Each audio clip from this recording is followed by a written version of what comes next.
Hey everybody, and welcome back to Digital Artcast. Thanks for tuning in again for another great episode. I hope you guys all around the world at this point are staying safe. I know a lot of my friends and colleagues are out either marching or taking place in what's going on just now in America and other places around the world.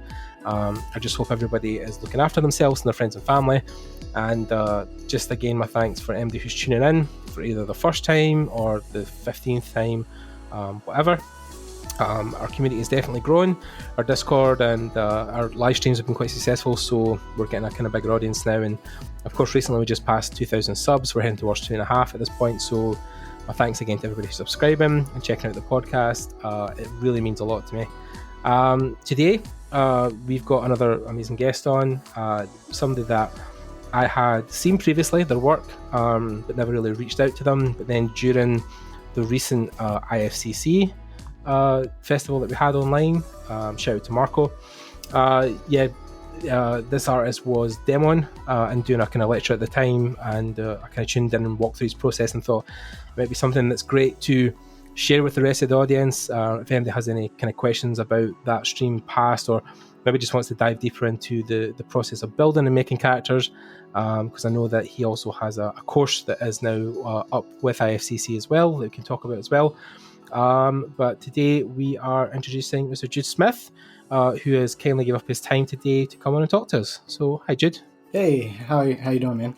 Yeah, I'm doing well. Thank you again for giving up your time. I know you're probably super busy with work and stuff, so yeah, no problem.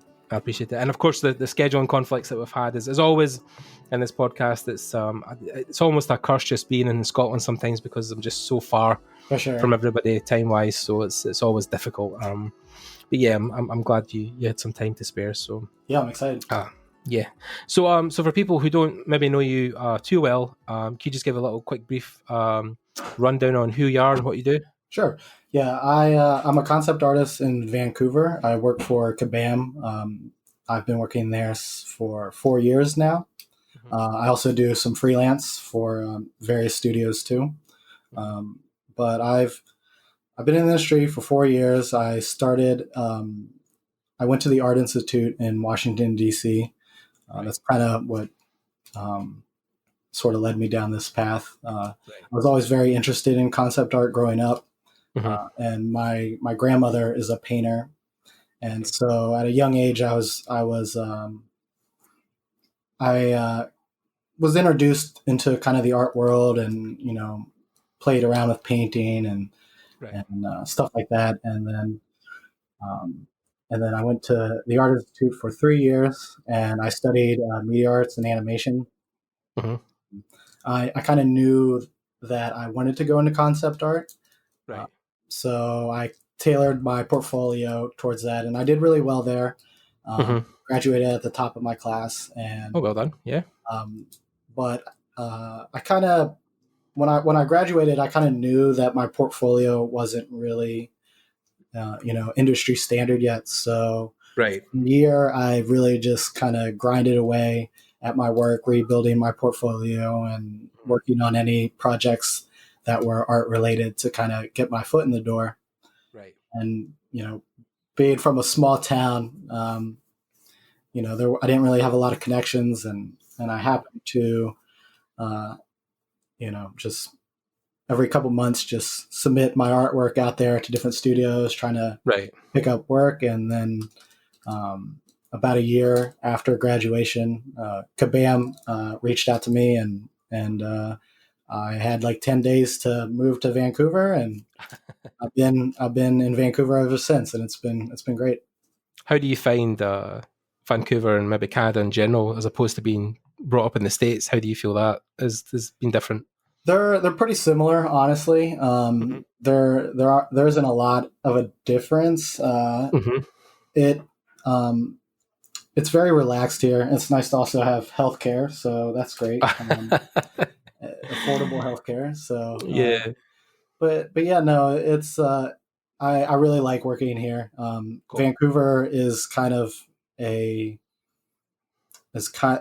much bigger hub in the gaming industry than I realized. I didn't really know much about Vancouver before moving here, but there's a lot there's a lot of great studios here. The animation industry here is huge. Yeah, I think there's is that the city that has the Sheridan School of Arts? Yes, they're not in Vancouver. I can't remember exactly where they are, but yeah, they're one of the more known art schools in Canada.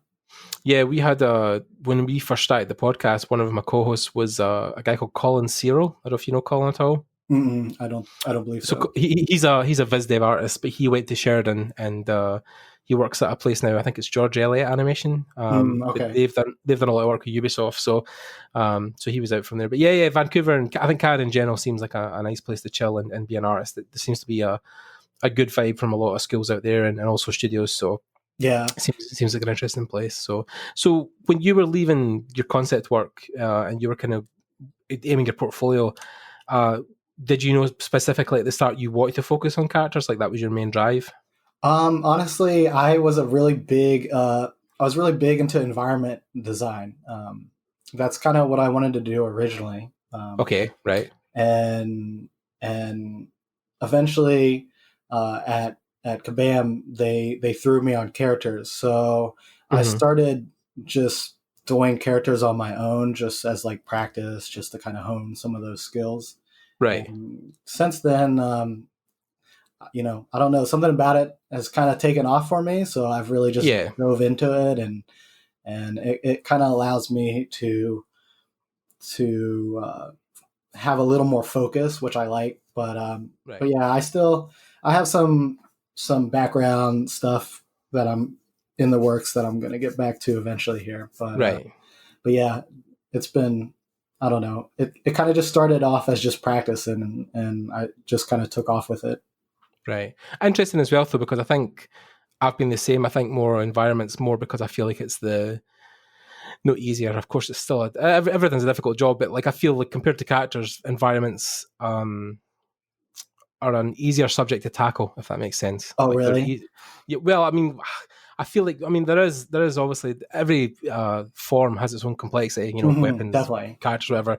But I feel characters, there's so much you have to put in, not only research wise, but just of your own personal sacrifice as an artist to make a character, because you're almost in fact making a person from nothing. So I feel like when you make an environment, because certain things are already there in the world, like bricks, walls, trees, things that fill up the environments. But with characters, sometimes I know every character has 2 arms and 2 legs and a head, but I feel like there's almost you're creating a personality as well, and that can itself be can be something that's challenging. I feel more than environment design. I mean, this is just my personal experience, but yeah, I definitely.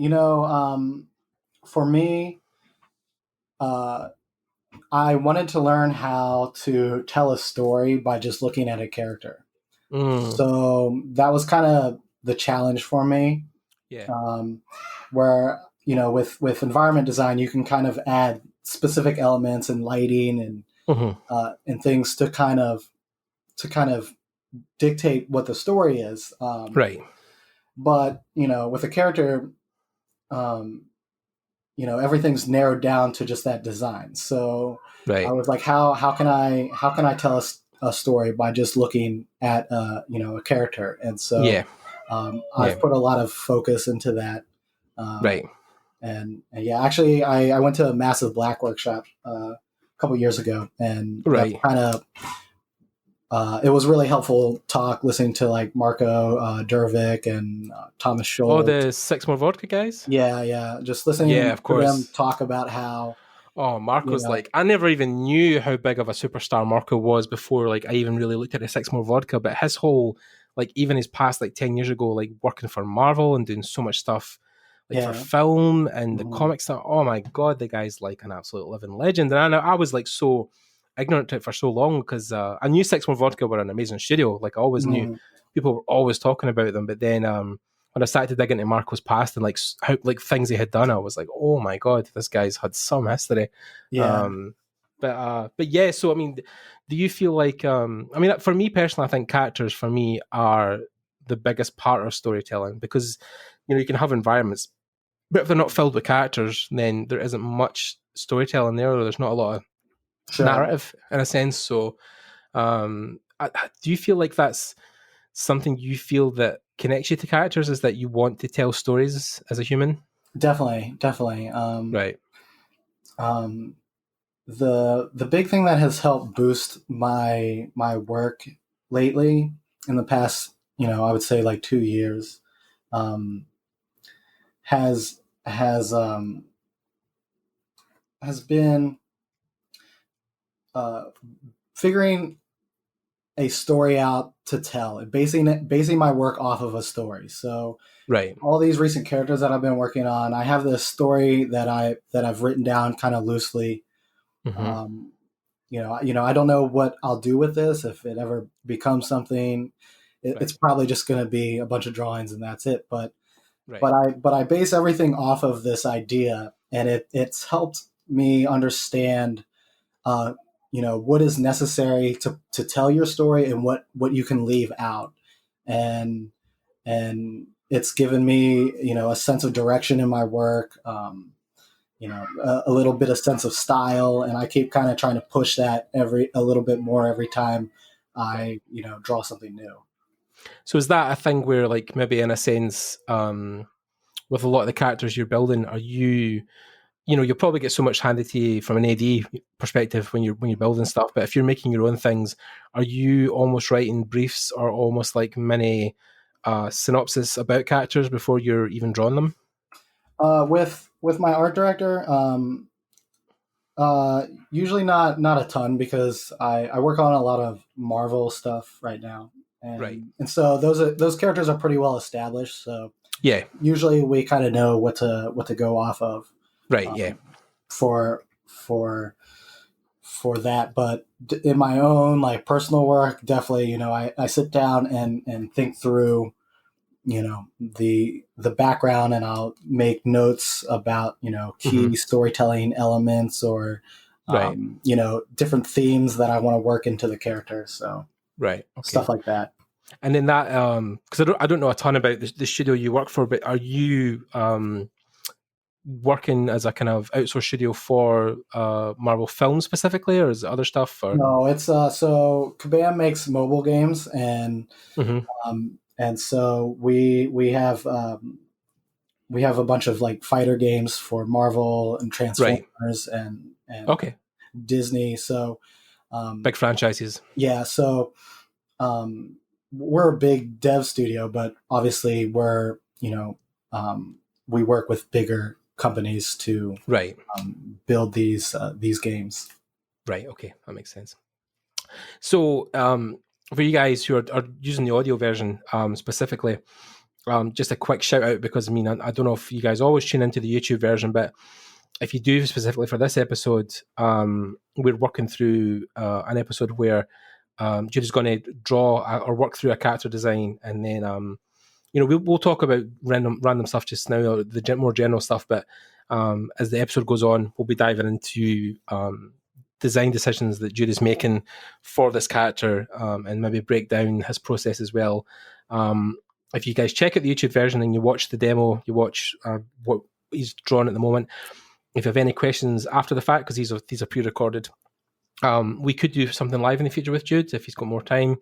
But also, if you guys have any questions, I'll also try to leave Jude's details below, and you can get in contact if you want to ask about anything specific, or anything that he's kind of drawn that you want to maybe flesh out more, and talk about what he's doing. Because you also have a new course that's just come out, right, with Yes. IFCC. Do you want to talk about that? Yeah, sure. So my course with IFCC is basically just a very in-depth breakdown of my process, and it starts with talking about design theory and storytelling elements to keep in mind when coming up with your designs, and then the next part is focusing on, like, bringing your idea actually into Photoshop, and sketching it out through, and exploring design through iteration sketches, and refining the idea with line art. And then the final part is the actual painting process, where you're experimenting with laying down flats and underpaint, and then the rendering process. So it's a very in-depth breakdown of designing a character and rendering it out. Right. Okay, that makes sense. Yeah. So I mean, in essence, I feel sometimes when you are breaking down a character, specifically outside of your stuff you'll do for like Marvel or clients, where, like you say, there's already an established backstory to go off, or an established prognosis of what the character is or does. When you break down a lot of these drawings, or you're starting to sketch out these ideas, are you working from? Do you have quite in-depth kind of mood boards or visual references to build off of, or do you explore more with your sketching? Do you find that you sketch initially a lot of just patterns until you find a rhythm that something that probably sticks? Yeah, it's a little bit of everything. It's just collecting the right reference to kind of figure out what the design should look like. And oh, hey, hold on one second, I got a call coming in. No, it's fine. Hello.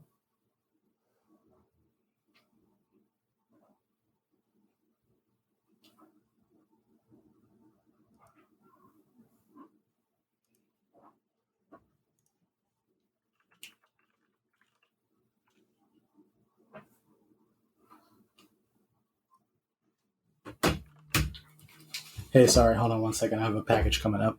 No worries.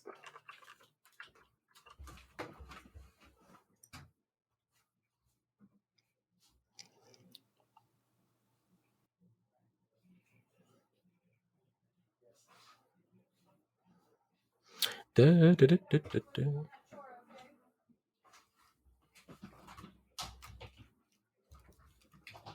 right, sorry, man. No, it's fine. It's all good. Yeah. Got that Death Stranding art book coming. Okay. All right. Yeah. So sorry. So you were talking about reference and how you kind of feel out a character in the initial stages. Yeah. Yeah. So I mean, with the projects that we work on, there's usually a lot of information to go off of. So we'll look at like comic books or the movies, stuff like that, to kind of piece together, our designs, and we try to give a nice, kind of implement Kabam's visual style to it. So, right. Yeah, it's nice that we get to work on such big IPs, but have a little bit of creative freedom to kind of play around with those, important characters. So how does that translate then to if you're doing stuff that's more like personal, like these, the one you're doing just now? Because you maybe not have as much history or backstory or kind of visual reference already. So are you following the same process, or is there something more unique for that? Or oh yeah, this is very much the process that I use for everything, work or personal stuff. So yeah, I do use a lot of 3D also, but I think I actually want to do a course on it, but I think I need to kind of tweak it how I use it in my workflow a bit before. Right. Is that specifically like something like DAZ? I mean, I know I've been using that recently as well. Or are you using base models as well, just from other things? Or yeah, actually, a good friend of mine who is like a 3D concept artist had a great base model, and he gave me his to use, and I just kind of in ZBrush, I'll just pose it and sculpt over it, and cool, yeah, really. So it's interesting. Yeah, I mean, because I think traditionally, obviously, days gone by where it's more now. Of course, 3D is like the main tool set, but a lot of guys would draw a lot of stuff by hand, especially when it comes to characters, because maybe for ideation it might be quicker. But it's all about how quickly you can do it and how comfortable you are, and and sometimes for me, just drawing in Photoshop is a lot faster. I'm still getting used to using 3D in my workflow, so it can be a bit of a challenge when you have a tight deadline. So but definitely in my free time I use a lot more of it. Right. Yeah. I think it's definitely going to be more the norm going forward. I think, like we were talking earlier about how, like Blender itself is just becoming such a powerful tool. And of course, you've got stuff like Maya, you've got stuff like ZBrush. So at this point, I think it's, I mean, like, don't get me wrong. I know there's people out there who will be, what's the word? Like a die-hard enthusiast where they're like, I want to draw everything by hand, or I want to, hand render everything, or use paints, or I don't want to go near 3D. And I totally know those people. That's totally fine. It's whatever you feel is your best foot forward, like whatever you feel is making your work look its absolute best. But I think with modern production stuff, I think especially if you're doing more studio work and less freelance, 3D is almost like, it's just like a given. Like even we were having this talk the other day about how a lot of digital map painters are having to become almost like 3D environment artists at this point, because there's so much work they have to do now in 3D. So do you feel that's the same with character work? Do you feel that's like although maybe you're not specifically a 2D character artist, but that's like your main kind of wheelhouse, do you feel like 3D is still a thing that you should have in your repertoire? I think it's something that you should definitely have a base understanding of at this point. I don't think it's necessary, but if particularly when it comes to film, it's almost mandatory in film, I would say. Right. Because I mean, you often are having to do multiple shots of the same scene, and or you got to quickly comp characters into other scenes, and so it definitely speeds that process up. So I think in video games there's a little more leeway. I think the deadlines aren't as tight, so you can kind of you have a little more flexibility. At least that's kind of how it seems to me. I've never worked on a film, but just knowing some people who do, and seeing kind of the difference in the time. I think it's very much what you're saying, like, because even with games, you tend to have on more of the AAA side of it, but then your average game runs like 4 to 5 years in production, whereas a film is like sometimes less than a year. And VFX houses obviously have to scramble to get a lot of that stuff out really quickly. So I remember watching a talk with Carla Ortiz about her process at ILM, and when she was first hired there, they were kind of like, do you know how to use 3D? She was like, no. She's like, will you be willing to learn? And she was like, no. So like, I think she kind of got away with it because at the time Carla was so established, right? She had such an amazing style that the studio wanted. But I know like Pablo Dominguez and a couple other guys at ILM are very 3D heavy now on a lot of the stuff they've worked on, because it is such a great tool for concepting really quickly. I think especially even just a random example, when they worked on stuff like Captain Marvel, a lot of the spaceship design was primarily built out in 3D before they painted over, just to get the ideation really quick. And also they could, turn it in space and do multiple angles and stuff and open and shut the doors. And even I think Pablo at one point was doing like test animations. So he was like, once he built it in 3D, he was then doing slight animations where he would open the doors or open the different department or compartments so that some of the animation guys could see how the whole thing would move and open and work in the film. So I think 3D at this point is we've kind of talked about it for a long time in the podcast about how just in general 3D is now like such a tool just needed for this industry. And I think like you said, and it gives you a better understanding of lighting, depth, proportions, and understanding perspective, all that kind of stuff. Understanding how camera angles and how just in general how cameras work. So it's definitely useful. In college I was horrified of 3D. I had a terrible experience just trying to learn it, and it's always off-putting, I think, as well, if you get the wrong kind of teacher as well. Someone's maybe not good at it. Definitely. No, it was not a great experience at all for me in college, and so I really stayed away from it for a long time. And when I got out of college, I kind of, that's when I knew that my skill sets weren't quite kind of up to par. So I took a few courses through Learn Squared, and Hmm. and just kind of bit the bullet and was like, all right, let's actually just try to learn this. Yeah. And I think it's very intimidating, especially when you open it. But then I think that's the same with Photoshop, right? If you've never used it and you open the program for the first time, you kind of be like, "Oh, what the hell?" But like now that I've delved, into multiple things like Blender, Maya, and ZBrush, mhm, it's like the 80-20 rule I talk with everybody is where like, you use 20% of the buttons 80% of the time. Once you find like a couple of shortcuts or hotkeys that work, you're just constantly going back and forward between them. So, yeah, yeah. yeah, definitely. No, I mean, any program is a little intimidating when you first open it up, Yep. but yeah, no, I think sometimes you just need to find like with Learn Squared, because it's very Learn Squared is very geared towards like concept artists.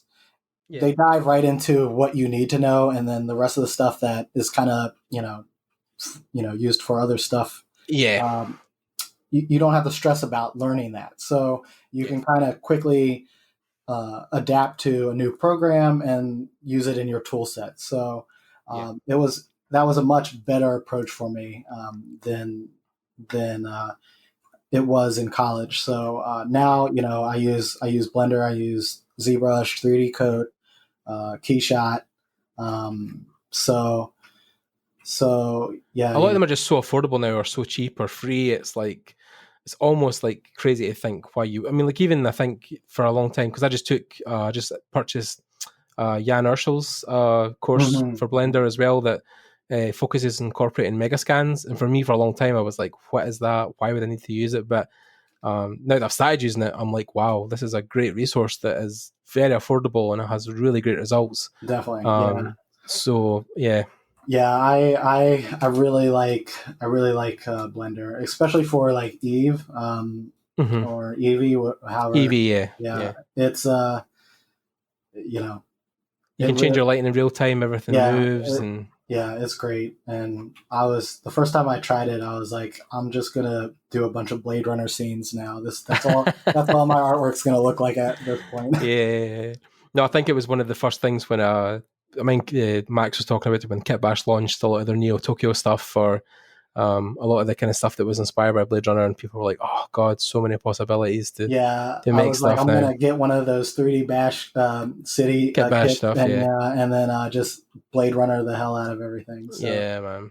Yeah, there's a couple of guys who are already kind of doing a lot of that stuff, and some of the guys that I definitely folk have kind of pointed me towards are basically a lot of the guys from either One Pixel Brush or mhm, Naughty Dog, who are just like John Sweeney and guys like that, who are just yeah, like making stuff on a daily basis that just blows your tiny mind. It's yeah, like, I know, it drives me crazy because it's just yeah, so good. so fucking talented, man. Like even It feels like there's so much to learn these days, and like ah, every time you finally feel comfortable with something, someone else does something new, and you're like, gosh, you're like, oh I shit, gotta yeah. how do I keep up? So Yeah, I know. But then, of course, I think it's also good to just look at what you're doing and understand that you've also made great progress. And yeah, I think, especially because you specialize in one area, I think when people outside your area of expertise, like if character artists were doing stuff and you kind of like, oh, I know how they're achieving that effect, or mhm, I think it's especially when you start to learn more, you start to get to a point where like even me trying to draw more and more these days, like now when I look at stuff,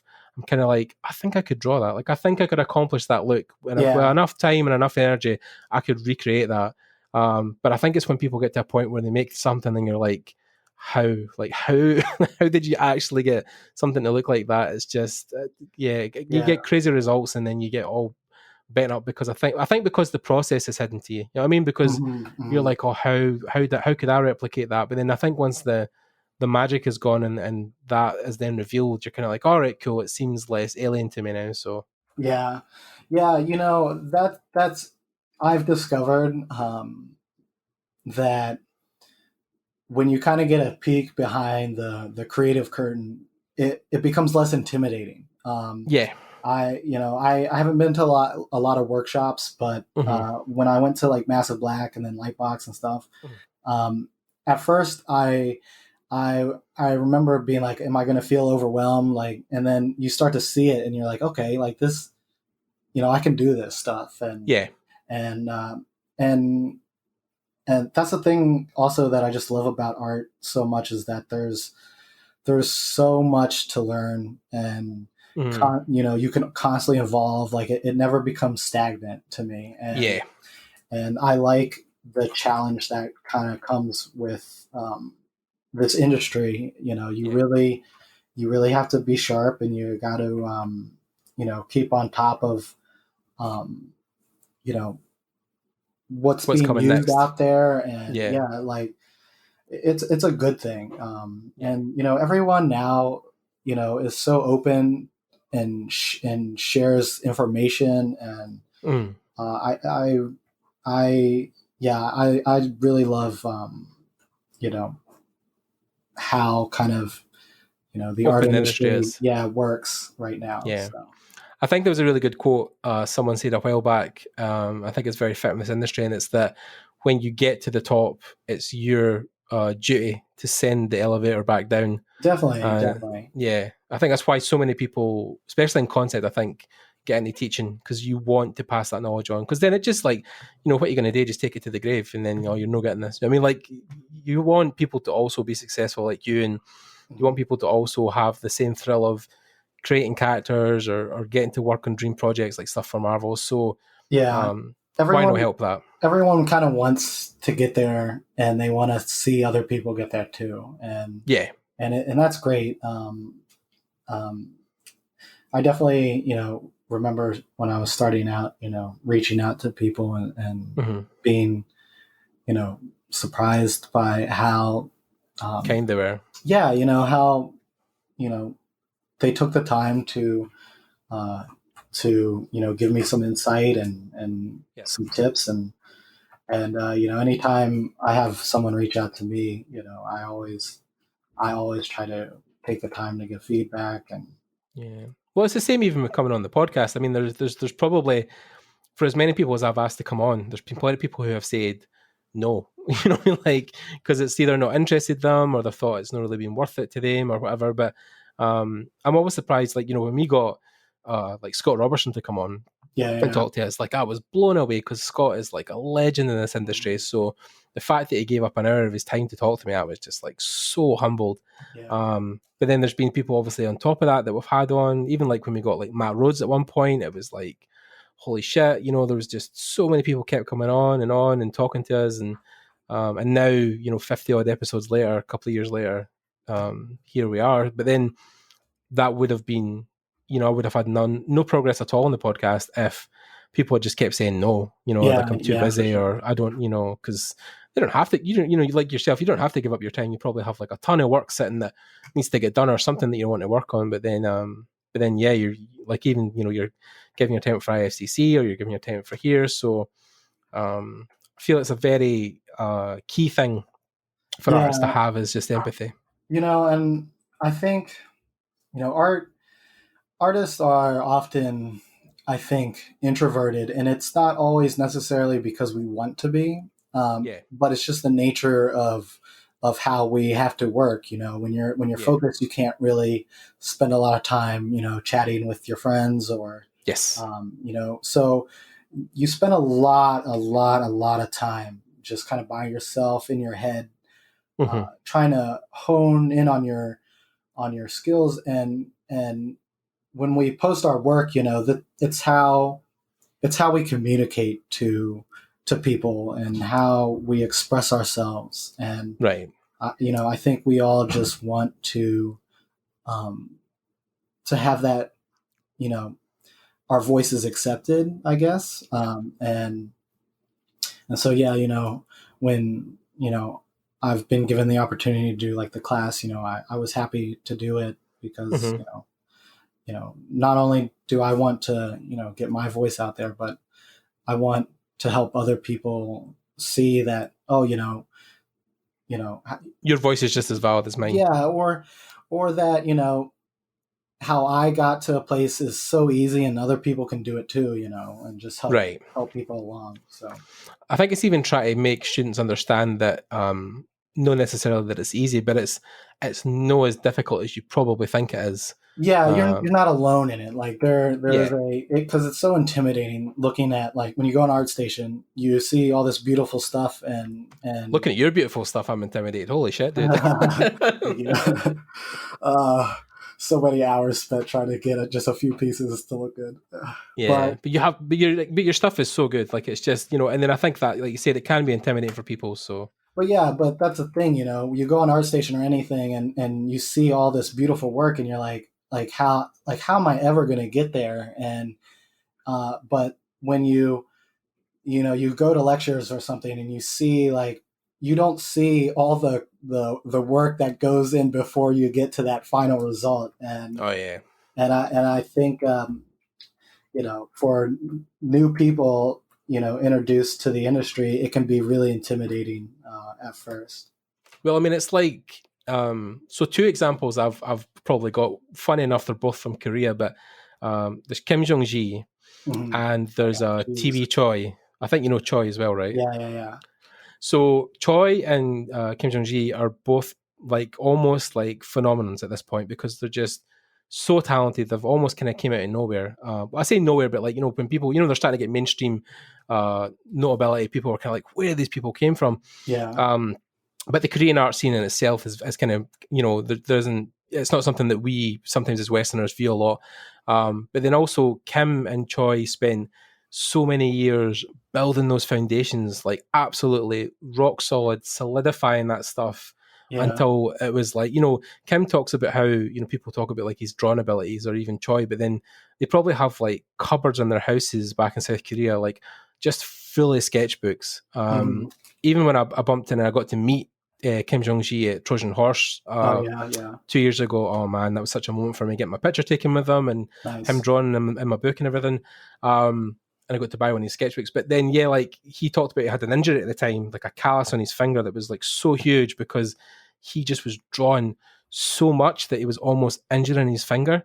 And I was like, that's like the level. You know what I Oh, mean? yeah. Like I people need, yeah. when I'm huge into, like, Japanese and Mm-hmm. Korean, Yes. animation and artwork.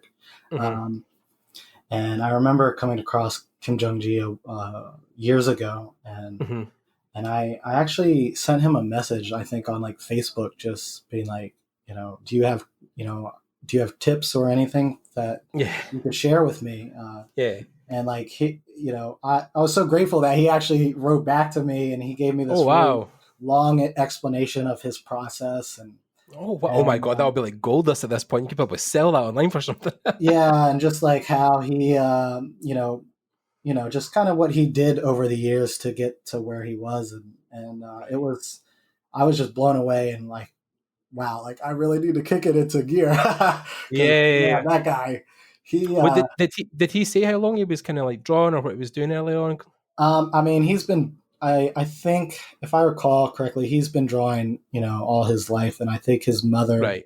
kind of, um, excuse me if I get this wrong, but I think it was his parents or his mother who kind of pushed him a lot to draw. And I think you're right there. I think his mum was an artist also. Yeah. okay, yeah, and Hmm. so he told me in his reply that, he anytime he goes out, he obviously observes, Hmm.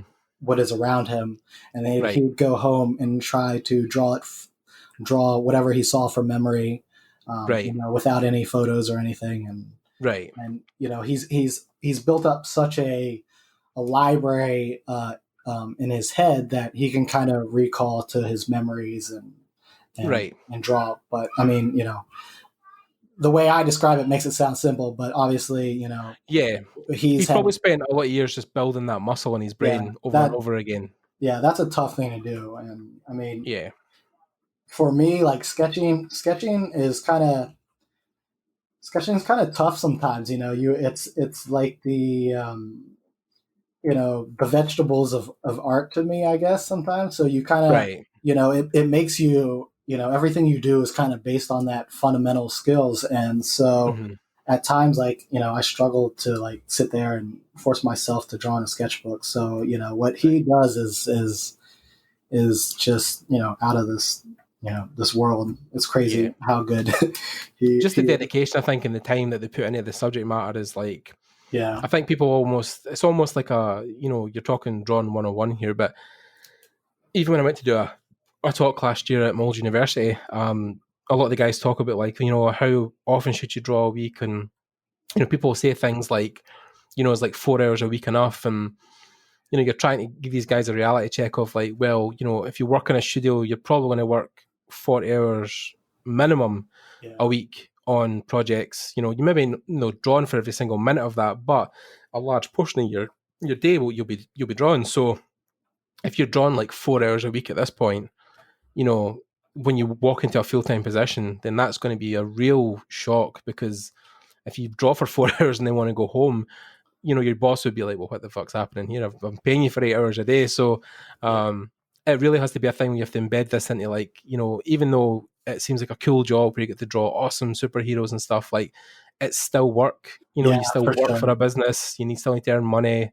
Yeah, I Yeah. think that's the hardest thing that students have a hard time accepting when going into like art school is, when you think of like drawing and video games, you're like, oh, this is going to be fun. This is going to be fun. Yeah. And then you get into the development of it and you realize like how much work and dedication people put into it. And, Yeah. that it's just a whole nother ballpark, Yeah. I think with another thing that I love so much about game art and film art is that Mhm.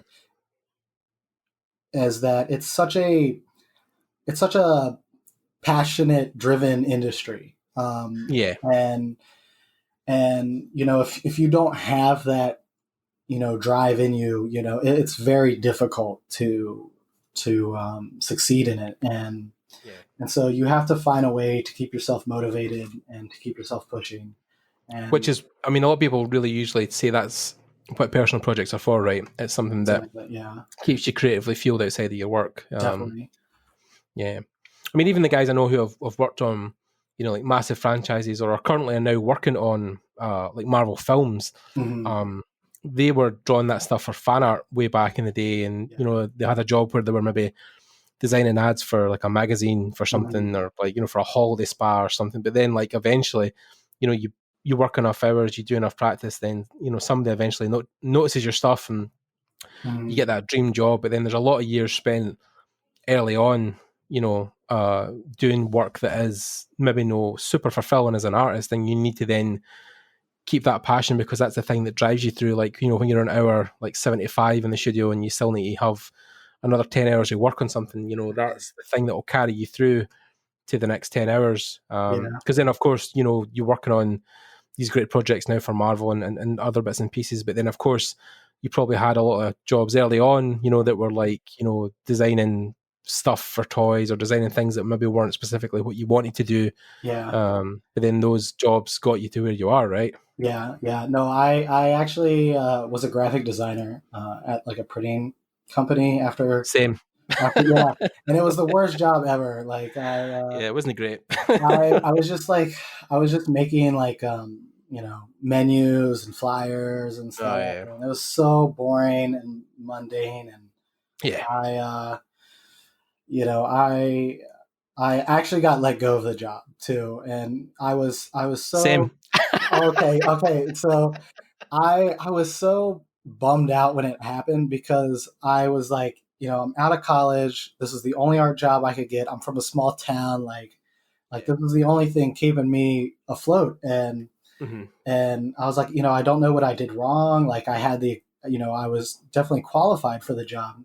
Mm-hmm. And then months later, I found out that the guy that I had replaced, I guess, wanted to come back, so they fired me and hired him back. But I was so distraught when they let me go because I was Yeah. like I can't even succeed at my own job, and now I'm failing at this job. So Oh no, I man. But was then so bummed it, out. But I think it's just because sometimes it's just hard to nail a career that early. But then I think it takes a lot of failure in those places to then build a repertoire for like how you carry yourself in work situations. But like it's difficult when it's so early on, because you don't know the industry super well, and you don't really know how to conduct yourself or what you should be doing from day to day. So it's all a learning curve, right? But then I think also you get used to the fact that you're going to have to work jobs that you kind of hate. I mean, like we talked about this a while back, where I was doing a stream with Raf, and he was saying that, you know, people moan about like, you know, oh, you know, I've heard certain rumors about Sony or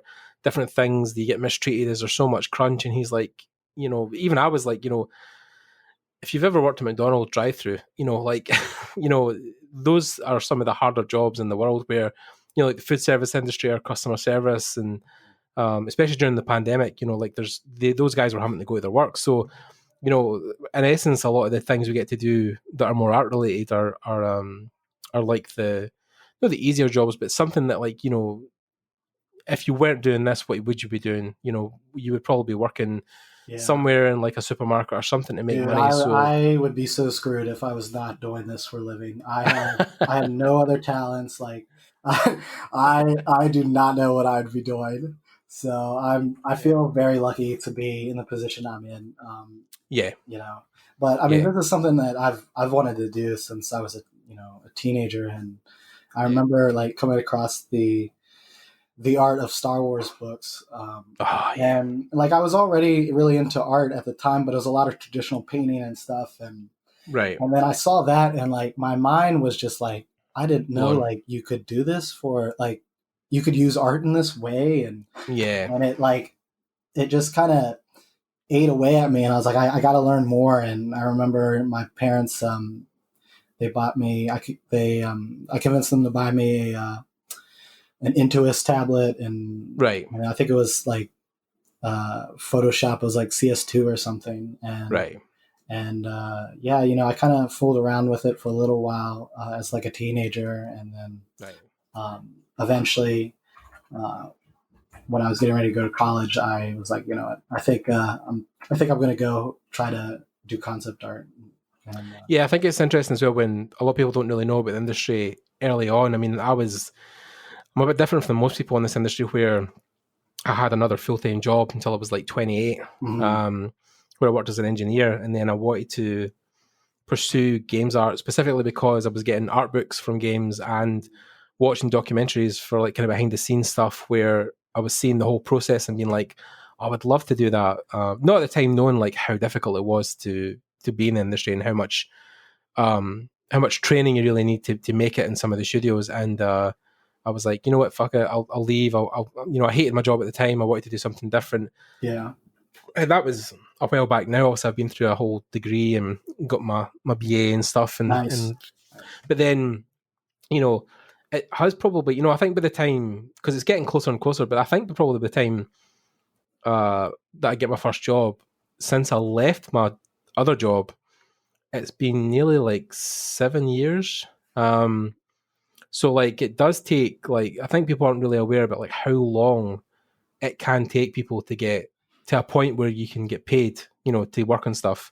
Yeah, I think I heard that the average, I think for concept artists to find a job in the industry is around 7 years. Something like that. From the time you kind of go to school or like leave and start taking it seriously, like So it's definitely. But I mean, you know, also think about how many schools there are and how many students they churn out every year. So, you know, that number is quite high compared to, you know, the availability of jobs. So, and you know, then, you know, that's why pushing personal projects and picking up as many art related jobs as you can is important. Because you need to show progress. So, and just anything to kind of build up that resume. And that's what I did after college, especially since I had no connections. And I was like, you know, the only way anyone's going to notice is if I, you know, take the make time really good work. To just really, really beef up my portfolio. And it, you know, panned out good for me. But yeah, I mean, don't talk about like the nights where you're sat to like 2 or 3 in the morning, like sketching stuff, and so many. I mean, I still do that now, but like, but yeah, it's at least now it's because it's stuff that like I'm really enjoying doing and just like Yeah, you want to stay up because you want something to yeah, look good or I don't have to. I'm not hustling anymore to try to get my get break. full-time work and stuff. Yeah.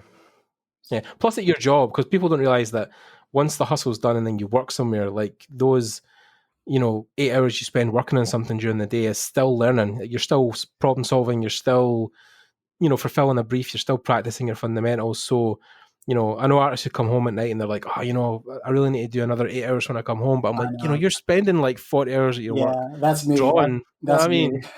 Yeah.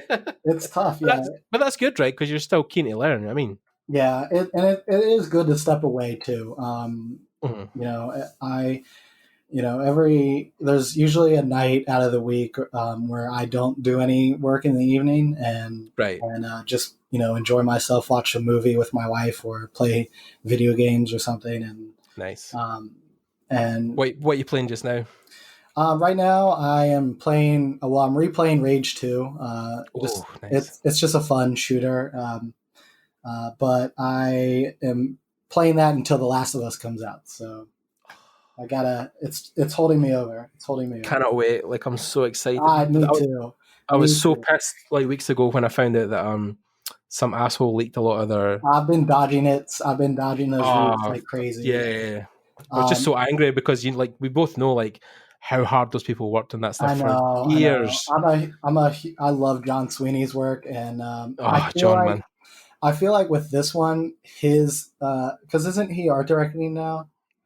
I'm not 100%, but we wouldn't Okay. put it past them, yeah. I feel like in this one you can see his Influence. yeah, you can some of the shots just really remind me of how he lights and tones things and Right. I mean, I'm sure the whole art team, is having a great impact on it. Not to take Yeah. away from them, Of course, yeah. but just uh, you know, I love the direction that they're going in with this one. So Seems so incredible, man. That studio just went from absolute strength to strength. I love how gritty this story is. Oh yeah, yeah. Well, I mean, even Real- the first one was extreme. Like the first 15 minutes of that game has you like sobbing, like oh yeah, that's just true. That's crying at true. a pillow, like oh That's my true. god. That is true. Yeah, But I just, I like that they are not holding their punches. They're really swinging yeah, for it, and yeah. Because their original trailer dropped, and I remember people like were so like up in arms about. I think it's the one where the guys like they hang somebody, and then oh or they yeah, hang a woman. yeah. And then what? Yeah, there were a bunch of articles, and like some sites they would post, "Oh, look at this amazing trailer," and then the next day they'd post an article that was like, "Why are they being so violent?" Blah blah. blah. Like what? What's pick a side? Yeah, I've seen some movies that are worse than that stuff. I mean, so it's like, yeah, it's nothing really new. But then it's like games. I think now are getting to a point where like the graphical stuff is just not an issue anymore. Like everything's getting pushed. Like even because Last of Us was one of the last things that was big on the PS3, and then even like the PlayStation 3, Xbox 360 era was like a different animal. But now with PS4, and now we're getting into PS5 territory. It's like the graphic fidelity stuff. The Unreal Engine 5 stuff dropped, and everybody was losing their minds. yeah, So it was it's just impressive.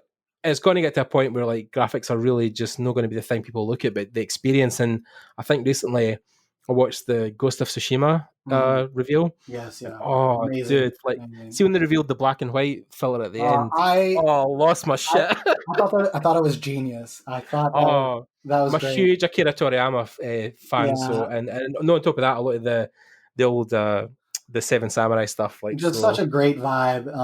And I it made me think a little bit of like Westworld season 2 a bit Oh from those shit, yeah, the heroes. Shogun stuff. Yeah, Yeah. that was great.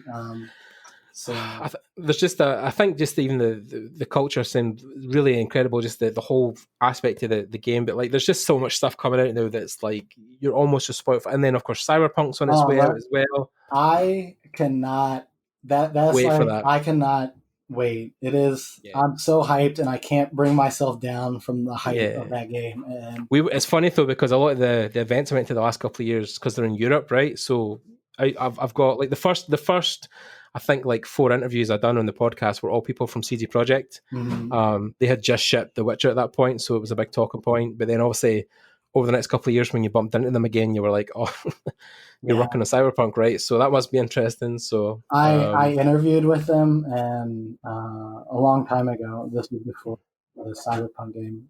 right, And, well, I guess it had been announced, but there was, the very yep, first announcement, obviously was right, different than what it came out to be. But yeah, um, when I saw the trailer, the E3 demo that they did a few years ago, kind the of, gameplay stuff, yeah.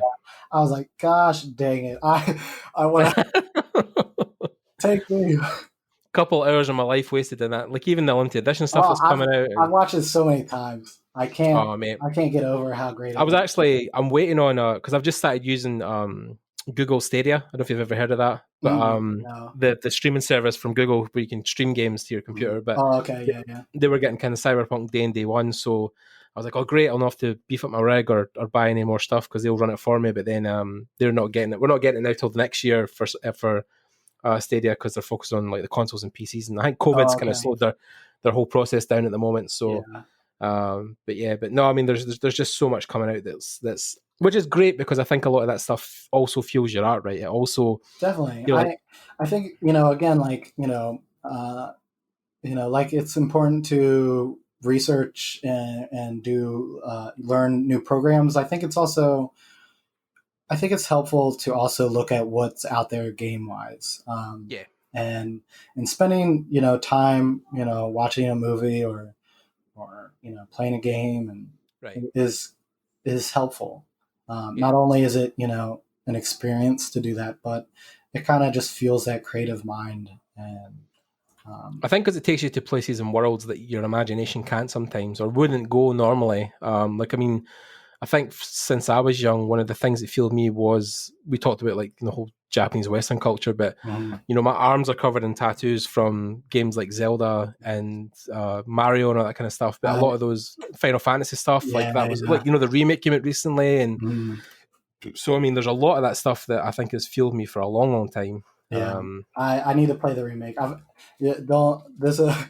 actually never played a Final Fantasy game, and I was like, I need to get this and actually like get into the franchise because I love the artwork. I've always loved it, but Yeah, I was kind of a late bloomer when it came to video games. I didn't really grow up playing them, um, and but by the time I started, like Fallout 3 was like huge for me. That was like the right, first game that I really like dove into, and right. I'm a massive Fallout fan. And Have you been playing 76 as well, or? no, they really. I was on the hype train for a long time, and Yeah, then when it came out and I saw how poorly it was received, I was I really know. bummed out because I know, because I loved 4. Like 4 was, the best experience I ever me had in my too. life was playing Fallout 4 in VR. Like Oh yeah, is that fun? that was an experience, and I mean, like because the VR is so real now. Like I Hmm. felt like I was in that game, and I felt like I was walking about those streets because it was so well adapted to the game. Like it just felt second nature, like hiding around corners and lifting your guns and shooting people, and Yeah. even the fact that like when you hold a sniper rifle, if you bring it up to your eye, like it Hmm. zooms and Oh everything, yeah. like Okay, that's cool. oh, it was such a good like VR for me. I think, especially when it comes to artwork as well. Like there's a whole slew of people now using VR for sculpting and Hmm. sketching, and but the game stuff I think is underrated because not everybody's got the ability to get a hold of stuff like the kit and the headsets and stuff. Even playing like the Vader Immortal stuff, the Star Wars games, Yeah, yeah, um, dueling with Darth Vader and stuff, like it just felt so intuitive and reaching out with your hand and force pulling lightsabers towards you, like yeah. so good. But yeah, I think the art stuff is always, before, I was even looking at like when I left my job, one of the first books I bought, one of the first art books I had was the Skyrim art book. Okay. And then on top of that, I bought Jim Lee's art book for his DC Yeah, stuff at the time, dude, which Jim was, Lee. oh, Are you a big comic book person? that's what I wanted to be initially, was a comic book Oh, artist. okay, yeah. I went through a phase where I thought I was going to do comic book art, Same. and uh, and like Greg Capullo, Jim Lee. Oh yeah. I think. Alvin Lee, Yeah. Kyle Randolph, a couple Mhm. other guys. Yeah. But like Greg Capullo in particular was my favorite, and Yeah. he's still one of my favorites. But then but that was the same for you, probably the same for you, right? Is that I learned the guys worked like 8-hour weeks, sometimes for like yeah, maybe 10 grand a year. And I yeah, was like, wow, like that's, that's probably why a lot of them are now in animation studios because, the pays and conditions are just way better. But yeah. the stuff that I used to open Jim Lee's book and be like, holy shit. Dude, Like, his drawings are so just solid. Like yeah. it But feels that's so again because he come from quite an anatomy based background because he was a med student before he was Yeah, an yeah, artist. So yeah, yeah. But yeah. then it's like I was saying, like even before like a lot of that stuff came along, like like Yoji Shinkawa and Yoshitaka Anamo, like the guys who drew like Final Fantasy and Metal Gear, like those were like my heroes growing up. So and like Toriyama obviously who done Dragon Ball and stuff. So like yeah, a lot of that stuff was very. I mean, like if I had to have like a dream job, it would be like working on the next Zelda for Nintendo. Like that would be my dream situation I working for just those guys. I just got my daughter into Zelda. We're playing Wind Waker, and Oh, nice. she is like obsessed, and it's great. Breath of the Wild for me is like the peak. I need to play it so bad. I need to get a Oh, Switch. buddy, I if need to you're a get. Zelda fan, I'll keep telling people that Breath of the Wild is not only the best Zelda game I've ever played, it's probably one of the best video games I've ever played in my Oh, life. really? Yeah, it It looks is that amazing. good. It is so just to the fact that you can get lost in the world. Like they literally just give you like a 5-minute tutorial, and then they just push you outside and they're like, right there you go, on you go, do your thing. And the whole game you're basically spent just finding your own way. I mean, just finding your own direction. So yeah, it's worth getting into, definitely. Hmm. And art wise as well. Like if you look about, they've done a whole talk on it not too long ago about the art direction they took for the game and bringing it back to a simplistic style. And because what they've done is when they remastered Wind Waker, they noticed that like the style itself was very like timeless. It was very it could hold up in modern settings. Yeah. So when they built Breath of the Wild, they were like, if we'd done the same thing, and made it a bit more simplistic looking, it would be a style that would last. It wouldn't just be a thing just now for the technology. It would be something that would live forever. So, Yeah. very, very. If you've not got any, it's a great thing to get into. The game is just incredible. So anyway, back to art, back to what we were talking about. Because, but it's great though because like it's great to know that there is an inspiration that's common. Because people always feel sometimes. I have met a lot of artists who are like, I don't play games, but I work in the game industry, and I'm always like slightly confused when I'm like, why would you want to involve in the game specifically because you're not doing it? But Yeah. it's good to know that influence is there. Yeah. Yeah. All right. So with with actually this drawing that I'm doing, I guess I should probably explain a little bit here. Yeah. So yeah, usually what you saw me do is usually how I start off with characters, just like loosely trying to figure out the form and the silhouette a bit. So, it's very loose. It's just trying to, bring what I have envisioned in my mind and just trying to get a base idea of it out. And then usually I just, bring that opacity down and start refining over top of it. Like you see here. And so I kind of just clean that line art up as much as possible. It doesn't have to be super clean, but just enough that the majority of my planning is done. That way I don't have to constantly go back and forth trying to like getting ahead of myself painting and then going back and tweaking things. And if that doesn't work, having to redo that. So by kind of carefully going through each step, from beginning to end without jumping around so much, it allows me to kind of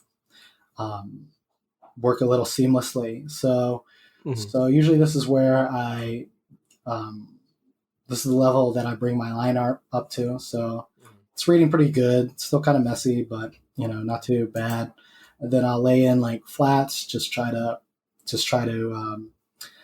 find what the color palette is, where the material separations are, stuff like that. So also this helps with like composition too. So, and then rendering kind of. For rendering, I always paint over top of my line art and my underpaint, and I like to do a few things. So typically, when I'm painting, honestly, my library looks massive, but I use like all I of was going to say there's like a lot of brushes there. I use all of like 5, honestly. Yay. I really got to get rid of a bunch of these. I don't know why. Yay. I hoard them. I'm a brush hoarder. So No, I was the same, but then I've kind of narrowed it down to about like maybe 5 or 6 brushes now. yeah, I got to get rid of some of them. But yeah, like when it comes to my brushes, I love like using wet edges. Okay. Kind of, that overlap kind of allows you to build up your tones and mix Okay. blend them nicely in it. And wet edges kind of, it's almost like a watercolor effect, so it's hard to see, but there's like a harder edge to it, and then the center is transparent. That kind of gives it nice like sharp texture to it. So Right. so I like to use that to kind of the way to blend, and then using transfer also. Sometimes I'll use that in combo just to nicely blend those together. So yeah, I'll kind of just render this to. This is kind of where I'm at with this piece now, just building up those shadows and tones and highlights. So yeah, and then the rest of it's just basically just kind of rendering each individual piece to the maximum quality. Yeah, exactly. So I'm gonna just spend some time now just painting this up. Yeah. Cool. So then with this like stuff you're doing just now, and then a lot of the stuff you've done recently, I definitely feel like there is a whole, we were just talking about it earlier, about that whole cyberpunk feel. Do you feel that's like, and we talked about earlier, the whole Blade Runner thing you wanted to make up. Is that like one of your biggest influences? Do you think that's like one of the things that you draw a lot in, you do a lot of personal art? Yeah, I really like, the cyberpunk theme aesthetics, and I'm also like mixing it with kind of a tribal theme almost, or like a post-apocalyptic blend to it. But calling back to like Fallout and stuff. So it kind of, I've realized that the more I kind of rely on my taste, the more that I get out of my own style. And and I've kind of learned to not stress about what other people are doing or what tools they're using, and and since then it's just helped me to kind of discover my taste. And I think that's kind of something every artist goes through. You spend, it's good to watch what other artists do, and as you kind of develop as an artist, you figure out what you like and what you don't, and then in combination with like your fundamental skills and your taste, you begin to develop your personal style. Right. Yeah. I mean, I think it's one of these things where you try to just draw from multiple sources. I think that's when people talk about, especially students, when they talk about how one of the most common questions is how do you develop your style, and I think it's definitely just a mix of everything in your life experience, like the games you play, the media you consume, the people you hang about with, the stuff you look at day to day, the things you paint or study from. Everything in a small measure is building that overall picture of how you see the world, and then eventually it culminates into like how you paint arms or legs, or how you paint guns or belts or human faces. Like there might be specific artists that do it a certain way that's caught your eye, and you've been like, all right, great, I want to try this the next time. And then eventually when you make stuff, you're like, oh cool, like it looks like me. Like if somebody looked at your art, you would be like, oh, Jude drew that was his drawing, that was his style. So yeah, I think it's a very common thing for people to build up a style. It's good to experiment and just mess around with different styles. I have always leaned a little more towards realism, and lately I find myself like trying to figure out how to approach things in a little more simplified way, and relying more on like my brushstrokes, and letting things kind of stay as is without over polishing everything. Yeah, more kind of stylized, simplistic, Yeah, drawn back looks. just letting like the brushstrokes kind of speak a bit. So Yeah, I think I've definitely seen that in a lot of the cyberpunk concept stuff that has leaked. When you compare it to stuff like the previous project they worked on, which was The Witcher, it definitely seems more stylized, more simplistic, more big shapes, less detail, which was really actually great the other week because I got an alert from Amazon that the art book for Cyberpunk comes out next month. So I'm like, oh, does it? Yes. yeah. They're actually going to release it on the same date the game is going to come out, but the game's not coming out till September now. So Ooh, I'm a little surprised they're going to release it before. Before September? Well, I meant that they're going to release the art book before the. All right, okay, yeah. The publisher had a deal, I think, with the book that it was going to come out at a certain time, and I think the emphasis was that it wouldn't affect sales of the game, so they were fine for them to release. It would probably build hype and more than anything. So, but then there's like an $80 version that's like a limited edition one that's got like what tons of extra prints. Yeah, there's like a Cyberpunk limited edition art book. I know. There's also a limited edition Last of Us 2 book as well that's coming out. So yeah, I'm it. So I need to buy a new shelf. I've not enough space for all these books. I had all my books at work, and since the pandemic, obviously we've all been working from home, and okay. I just emailed them Friday. I was like, hey, can you guys like mail me my books because I missed them. It's like being separated from like some of your kids or something. It's like, it's crazy how I have like 2 shelves filled with books and they're all at work. Oh, buddy, I had like a whole like top to floor to ceiling bookcase at one point, and it was just full of stuff. Even when I went to Lightbox, I bought like a lot of books from people that I only got a chance to see when I was there, like Tony Bancroft and John Polidori and all those kind of guys. So yeah, that was much artwork. Yeah, so good. But yeah, the whole cyberpunk art book thing's getting me going. I mean, like there's a few like key books on my shelf that I think are like the go-to. One of them's like The Art of Blizzard or Overwatch, and then the other ones are like I have a God of War book from God of War Ascension. That Cecil Kim put out just before he left Santa Monica, and like they're so rare now because he only made so many before the company went bust. So like I think that book goes for like nearly $1,000 now online. But I found it in like a charity shop for like $50. Oh, so nice.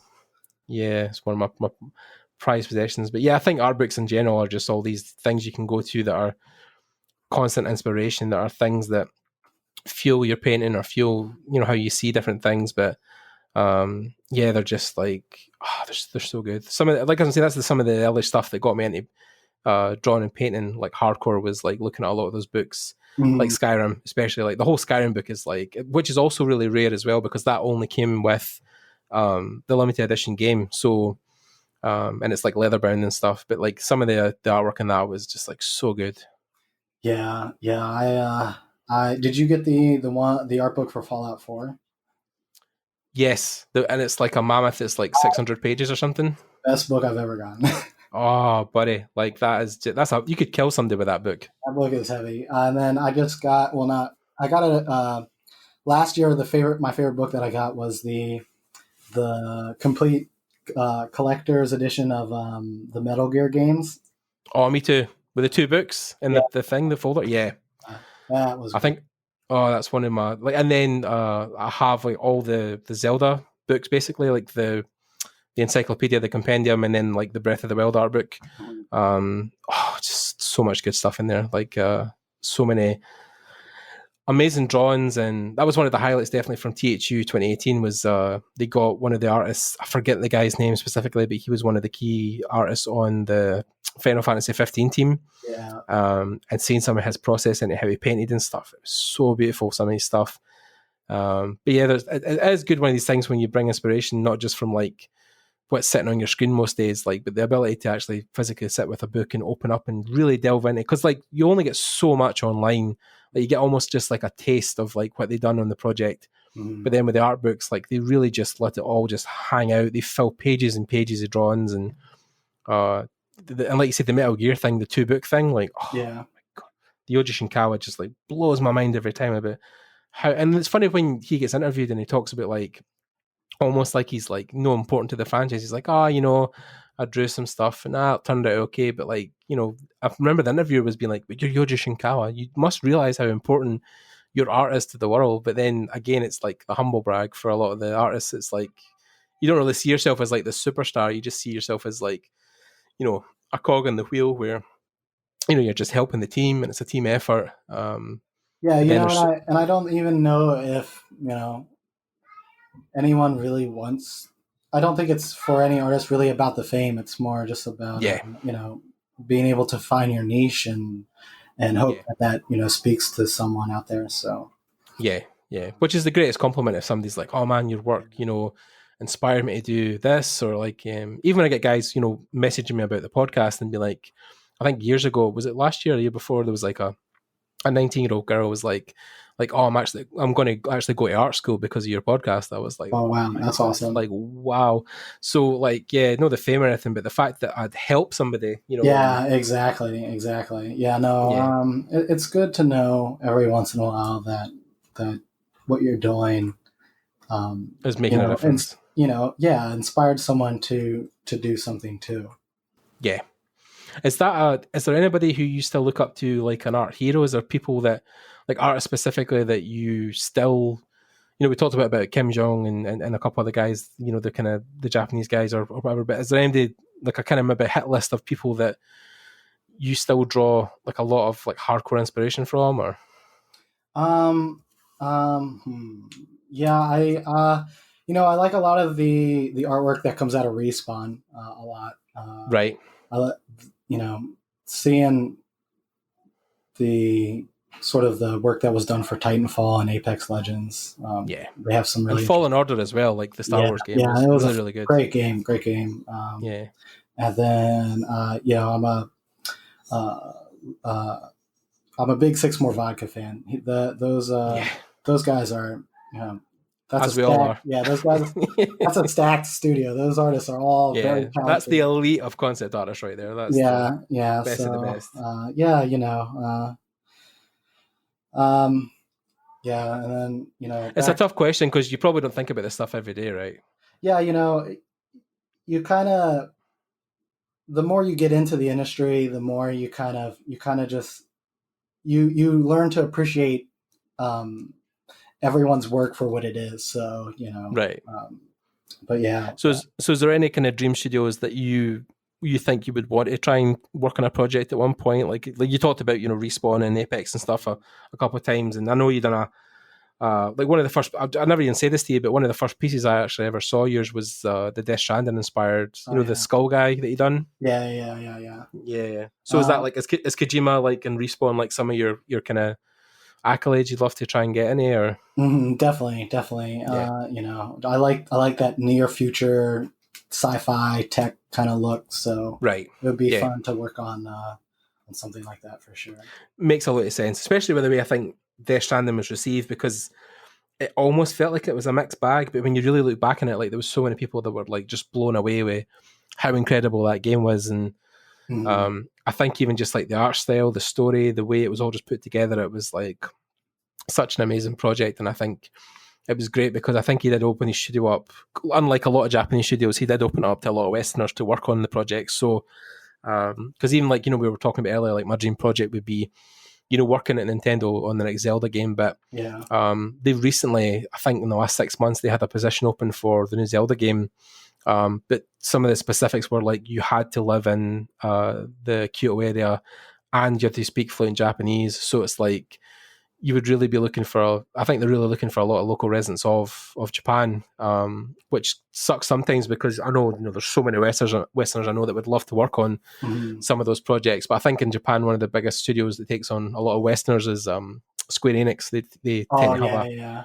And a they mixed bag of people. and I believe don't they, I think they have a studio in Montreal. So I think they do. Yeah, I think they have something in Canada. I'm pretty sure they do. Although I don't know specifically what games they work on there. But probably, yeah, they probably would have their hand in working on some of the Final Fantasy stuff for yeah. some of the bigger franchises. But yeah, I think it's always like these bigger studios is like a dream for a lot of people, especially like Respawn because that whole studio's kind of rose from the ashes of Infinity Ward when they disbanded, and Jason West and Vince Zampella, when they kind of founded that studio, was a big talking point at the time, and they've done great things since then. So, and like you said, Fallen Order was like such a great accomplishment. Yeah. They were like working on that game before even before working on Titanfall. Oh wow! Really? They had like a small number of people working on it, and then like a whole pre-production thing. Yeah, and I guess it eventually got greenlit or something. I believe that was the case. I think I watched the documentary. Yeah, I watched a documentary on it, and I think they had mentioned that in there. So yeah, I can never mind if it was specifically because I know I had a friend that worked at Visceral. Okay. Who were working on was it 1313 at the time? And then when that got canned, I think that became Fallen Order. Oh, I think that might have been it. I'm not 100% sure, but I think that was somebody probably correct me in the comments. But and then I think that transferred to Respawn early on. But then I don't know the specifics. But yeah, but whatever the case was, they done an amazing job. It was one of the, I think for me, it was one of the best Star Wars stories, I think. And I'm a huge Star Wars fan. Like, I'm an absolute Star Wars nut. So, me too. Covered in tattoos for Star Wars. But yeah, like that story was really well done, I think. And the whole game was really well presented. Like the combat and everything, it was just a whole kind of package for me. It felt really good. So, yeah. Which was interesting for Respawn because they hadn't at that time really done anything like that specifically. Yeah. So yeah, it was a really good success story for them to come back out and be like, check what we can do. So especially after there have been so many, promising Star Wars games that never, came out. So it was great to see a studio that, still it didn't have a ton of major IPs under their belt, kind of come out swinging with that one, and they did such a great job with it. I mean, not saying that they're a small studio or anything, but no. I think compared to other studios, they were still fairly, some of their projects were still pretty fresh. So so I was ecstatic when I saw that game come out of there. So nice. You were just using. Oh no, on you go. Did you sit in on the Respawn panel at Lightbox last year? No, I know. Unfortunately, it was a case where I tried to get to a lot of stuff, but I think I just had so much time just talking to people and catching up and meeting people I hadn't met before, and then a couple of times I had to help Rafway's table if he was going to a panel or he was doing stuff. So yeah. Yeah, I was just going to quickly ask you about this tool you're using because I don't think I've ever seen this in Photoshop. This is Lazy Nezumi. Yeah, this is Lazy Nezumi. It's just a little plug-in. It's like $30, I think, and they give you constant updates. But it's basically like has just a bunch of useful like drafting tools. And sometimes I'm very picky and I need to be precise, otherwise I'm So yeah, it's just really useful and like. Let's see. There's even like perspective grids and stuff in here. So if you want to get the actual, bang on like die-hard lines that are in the right perspective, and just lots and lots of useful stuff like this. So Lazy Nezumi. I'll need to remember that one. That looks like a really interesting tool. Yeah, I love it. So it's a very useful tool. Fantastic. So again, at this point, with a lot of your design kind of silhouette done for this character, is this just a case of rendering now, or are you still figuring some stuff out? This is everything. I have everything down. I know where this is going at this point. So at this point, I'm just honing it all down to a nice neat polish. So where do you? Because this would be something for me as well that I recently, when I was doing my most recent painting, was about the thing I felt I lacked, especially was material rendering. Like specifically like steel, clay, stone, like getting that to look like accurate. How did you kind of approach material rendering when you were studying all of that stuff? Was it just copying or? Yeah, lots of like little, studies, and then, lighting is really what sells it. So for me, at least, understanding, how light, kind of reflects on metal versus, clothing, wood and stuff. Yeah. and just kind of familiarizing yourself with those. And like, Right. I mean, you could see like my technique between the clothing or like the metal on this arm is really the same, but it's just those minor little details, added details that kind of pop out. will help push your idea a little bit more. So Yeah, I just kind of want to indicate like what's going on. It's yeah. this isn't I really love what like metal looks like, but it's enough detail and enough of it imitates how metal would reflect just enough to kind of give that idea. Yeah.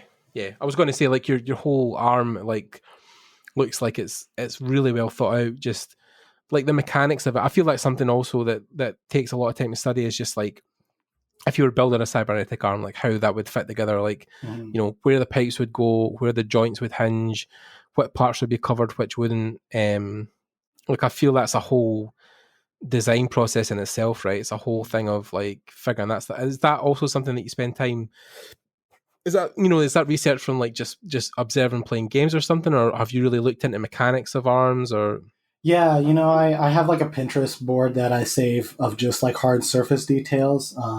And so, uh, over time I've built up just studying those details or like photo bashing them in. Like I've begun to have an idea of how mechanical pieces kind of fit together. So, so yeah, it's helpful. And actually for, like this area, let's see if I have it.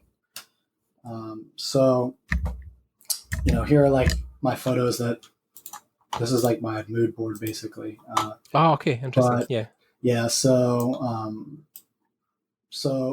often like I try to like paint everything to about like, 80%. And so when I get kind of lost a little bit or I just can't quite get over the hump when like designing something, I'll bring in a photo like this, and well, there's no color here, so I don't need to take that out, but I like to just boost the contrast almost so that it almost reads like line art.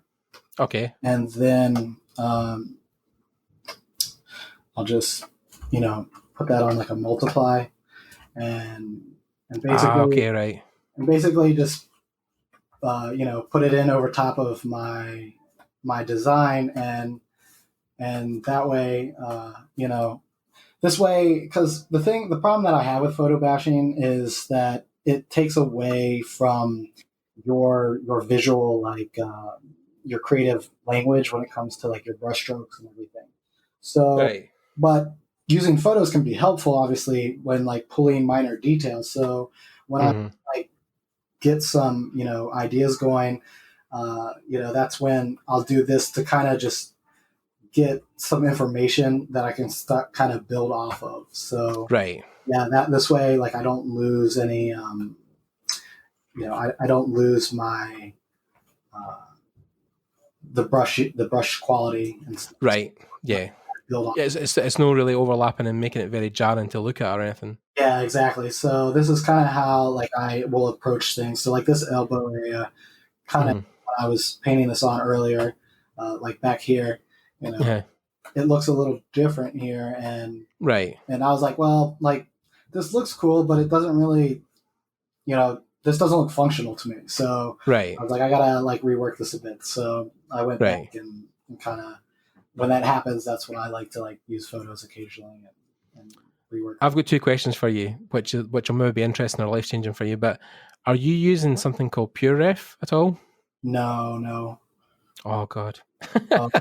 PureRef is a game changer. It's like it's an app developed by an artist, but it's you basically download the program and then fire photographs into it, and then set the window to kind of always on top. And what you do is you can overlay it on your Photoshop file and just flick through your reference, and it always stays on top. So if you're drawing something, you can constantly pull for. I mean, like at this point, you might not need to use it, but A lot of the guys I know, where I got it from originally was a lot of guys were using the ILM, and it's they'll fire their reference into this. You can just like grab up like 50 photos and fire it into the file, and then just flick through them and have them just on top all the time, so you can pull from.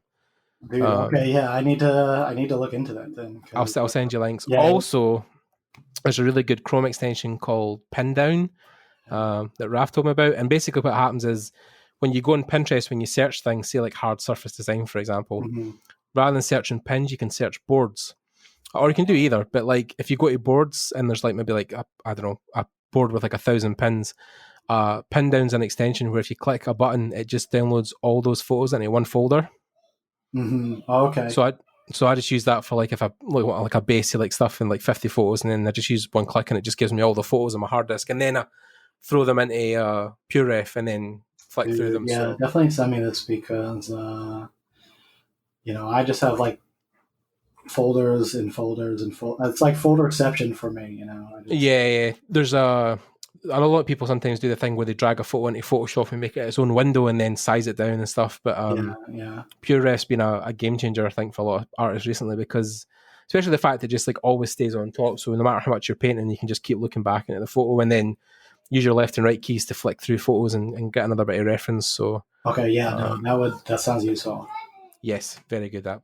So for you now, like like we talked about, your early career and a lot of things you've done, and of course now what you're doing with the studio. So what's like some of your future goals? I mean, I know you've probably maybe done one of them with doing the course for IFCC.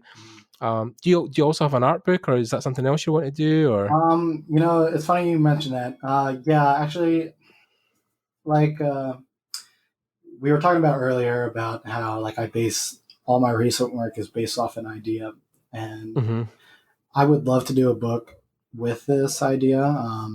Right. I have story beats plotted out, and that I kind of want to illustrate and kind of present it as like more of like a pitch, basically. But it will be like an art book of this idea that I've expanded upon. And, I whether this happens one day or not, I don't know, but that's what I would like to do. Yeah. I think it's also one of these things where you're trying to balance, like, I mean, from the sounds of it tonight, it sounds like you've got a young family in the background. So you have to balance that, and then your full-time work and thinking about your next step. And so, there's a lot of things you always want to do, but then of course, time and money and, opportunities. So, there's always makes me a bit envious when I see a lot of these guys who are, like they have like 3 or 4 art books out, or they have me too. So many tutorials and stuff, and I want to do it so bad, but and then like I've been freelancing a lot more recently, so sometimes that kind of puts. So you're doing work outside of just the studio stuff you're doing as well. Yeah. Right. So is that also like game related, similar kind of stuff you're doing at the studio, or is it a lot different? Or more game related stuff usually. Cool. So I mean, is that so? Your weeks are pretty packed, right? You're full time in the studio, however many hours a week, and then you're coming home at night and you're freelancing, and then try to get some time with the kids and the family.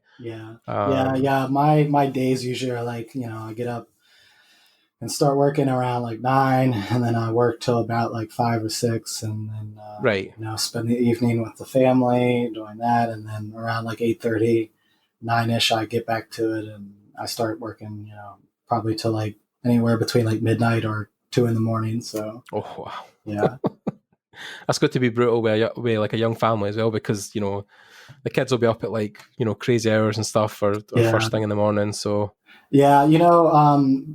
My daughter was born right before I got out of college, so that's when I knew that I really needed to be like if this was gonna be a viable career and I was gonna be able to now was the time. Have a living doing this, provide for my family, that I really needed to step it up,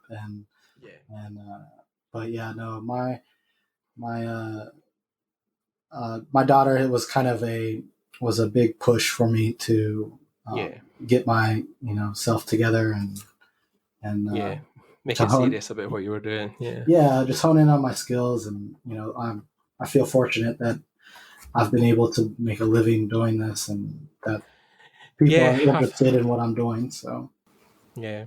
I think it's a very driving motivating factor in a lot of people's life is like, having a young family or kids or the need to provide for somebody. It's always something that's at the back of your mind and something that you need to think about. If you're going to have a family, that you're going to make sure that you've got something that's viable, that's going to be able to yeah, stay in a mortgage or have a career with. So, yeah. is that a thing where like, would you eventually want your kids to get any art? Do you think that she would want to be an artist also, or? She, it's funny. She this morning, she told me she wanted to be an illustrator for books, and Oh, we going back to Zelda. right. She's very into Zelda right now, and Good. she I printed out a bunch of black and white Or the color and stuff. coloring stuff of Yeah. Zelda just for her, and she was so excited when she saw that. And she normally she doesn't really gravitate towards art, and I don't get pushy about it because I want her to discover it on her own and enjoy Of course, it. yeah. Because obviously, since it's something I do, Mm-hmm. I don't want to force it on her. And Right. but so this past week I printed out these pictures, and she went crazy just coloring these in. And this morning I woke up. She had gone up early and had like stapled them together and like written like out a story in them and to show me. And she was like, I think I want to be an illustrator. And it was really awesome. I was really excited. So that's good. I think it's also interesting because I think as a parent, you want to try and pass on some kind of knowledge or help them grow as people because you want to see them succeed in life. And yeah, you're always like, if they want to do something that you're not directly involved in, then you're almost like, well, how do I facilitate that help? How do I help them grow? But then when it's art related or it's something you're already doing, you're like, oh, great. Well, I know already, like, how to help them in that area. Like, I've got some idea of like things they could do or places they could, learn. Or, I know when we interviewed Scott Robertson, almost, I think, was it nearly 2 years ago now? Scott talked about how his dad, I'm remembering it specifically, but I think he was an architect. Oh yeah. And he would make Scott and his brother like fill a sketchbook like every month. Like he would hand them a sketchbook and be like, draw, make stuff. I can never mind if he talked about if it was like almost forced, but I know that he says like, without that kind of training early on, like it would have been difficult to find his feet in the art world later in life. So yeah. Yeah, my parents were always very supportive of me being in the arts. Right. Neither of my parents are really artistic, but but they definitely, when I showed an interest, they put me in art classes. They put me in painting classes. Right. And when I was interested in going to college for animation and stuff, they helped me out with that. So. Yeah. Oh, that's good. I mean, I think especially when I've met a lot of artists in my life, it's always a mixed bag. Like you either get it's almost just two extremes. Like either they had no idea and were horrified that you wanted to be an artist, or they were like, oh great, and if you want to do that, that's fine, and we'll help support you and stuff. So yeah, it's definitely a mixed bag. I think that stigma is going away though now with the popularity of video games at this point. Yeah, like it and blows, movies and comics, and yeah, it blows my mind that people make a living off of playing video games right now. Oh yeah, like Twitch and stuff or esports, and it's so crazy to me. Like, I mean, it's great for the industry. But like I never would have imagined like there being sports teams and based on games and that League of Legends and stuff like that. That are sponsored and they're making millions of dollars. That's like even for a lot of people who make either like League of Legends style games or like the Counter-Strike stuff. Mm-hmm. If they're making things like that, the esports component is like such a major thing for them now because I remember when I played Rainbow Six Siege back in the day, like even in its first incarnations, like it was a strange concept, I think, the 5-on-5 thing, but it was interesting how they posed it, and then to almost thrive that community back into existence, the whole esports thing was built out of that, because they started hosting tournaments and getting people involved. And I think it's becoming more of a major factor now in games, is like, how can we market a sport out of this, or how can we maintain, the longevity of playing this game for months and months? What's going to keep people coming back? And I think this is definitely a factor. So they were even talking about, because of the pandemic, like, you couldn't have regular sports, so people were like turning in to, like, esports enthusiasts, because it was the only way they could really get that fix, right? Because there was no football, there was no soccer, whatever. So people had to start thinking, like, outside the box of, like, how are we going to get our fix on, sports or tournaments or anything like that. So the esports crowd were getting more and more popular, basically. For sure. Yeah, no, it's this whole I think, like, video games are up like 30% this year, just because of the pandemic and everything. So yeah, I mean, you look at the money they bring in compared to Hollywood, it's like, it's almost 10 I mean, we're where we are in Scotland, down the road we have Rockstar Games, and they are responsible for Grand Theft Auto, and GTA 5 is still the most successful entertainment thing ever.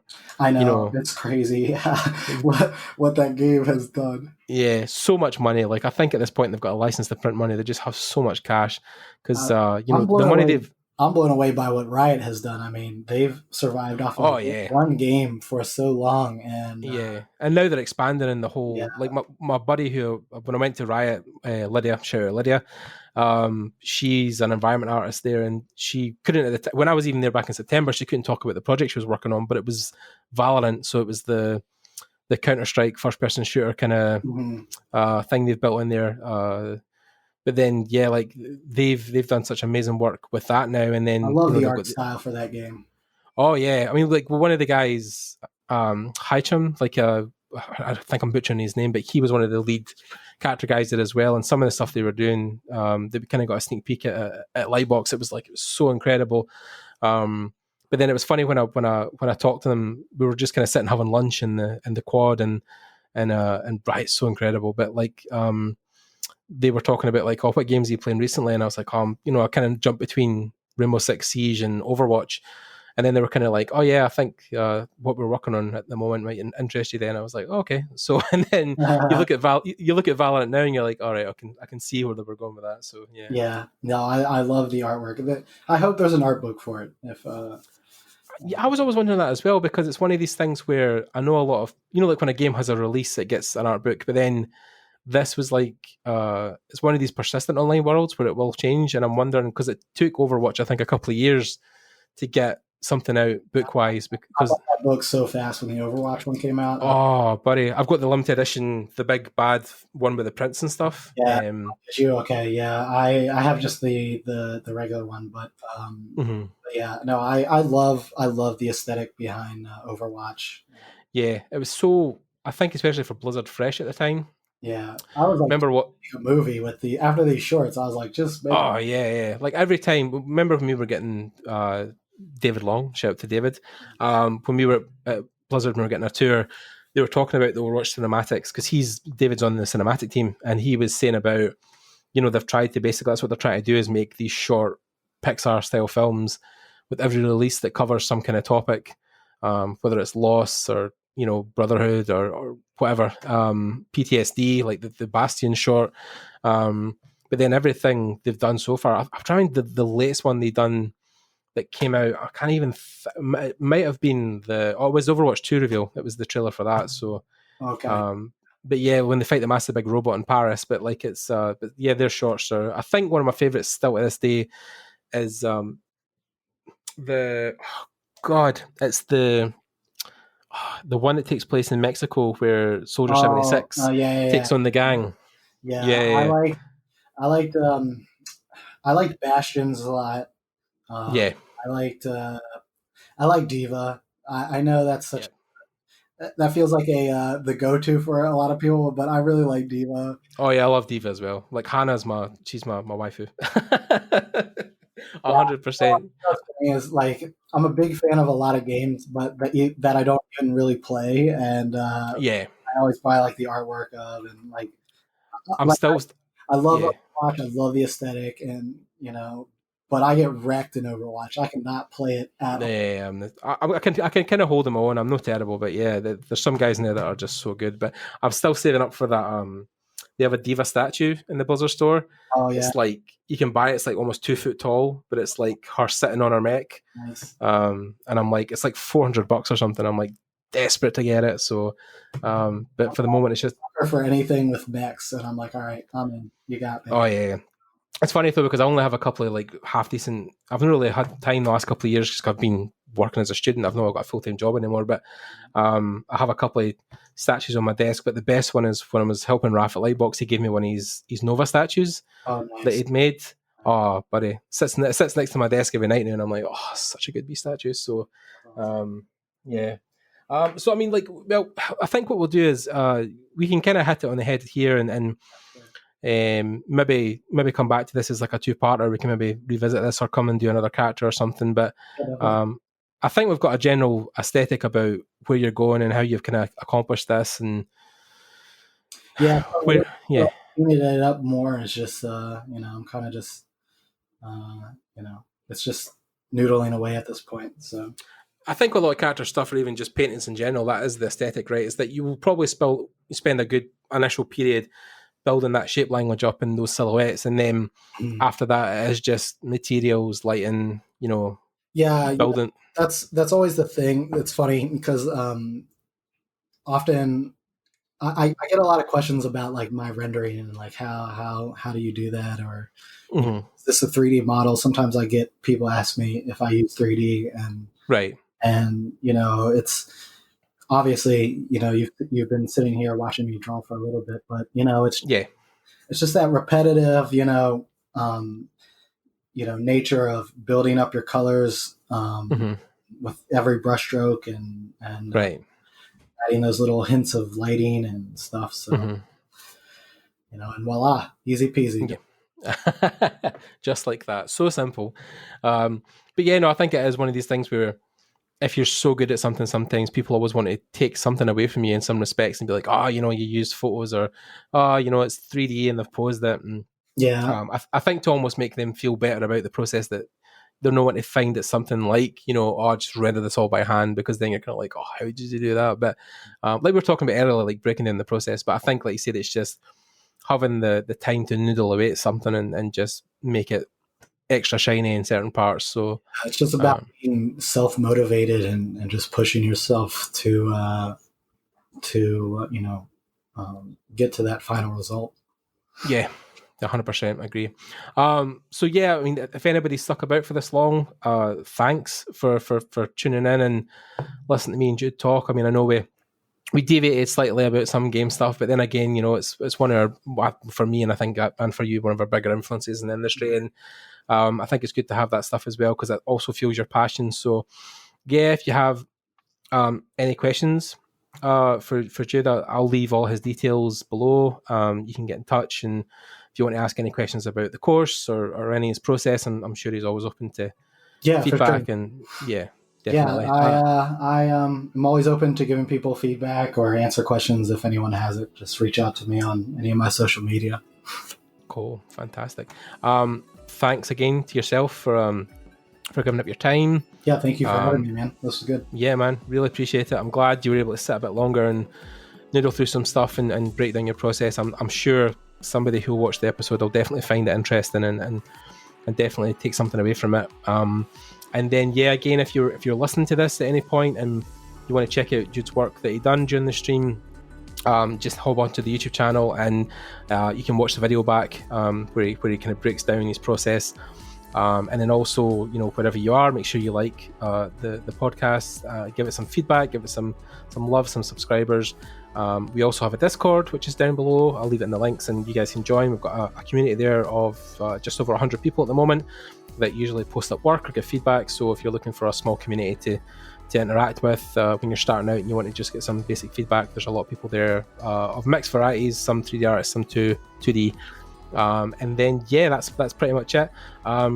Check back in with the podcast. We're going to have a couple more really good guests coming up, and yeah, thanks again to Jude and for all you guys listening, and yeah, we'll see you all later. Thanks again for tuning in. Bye, guys.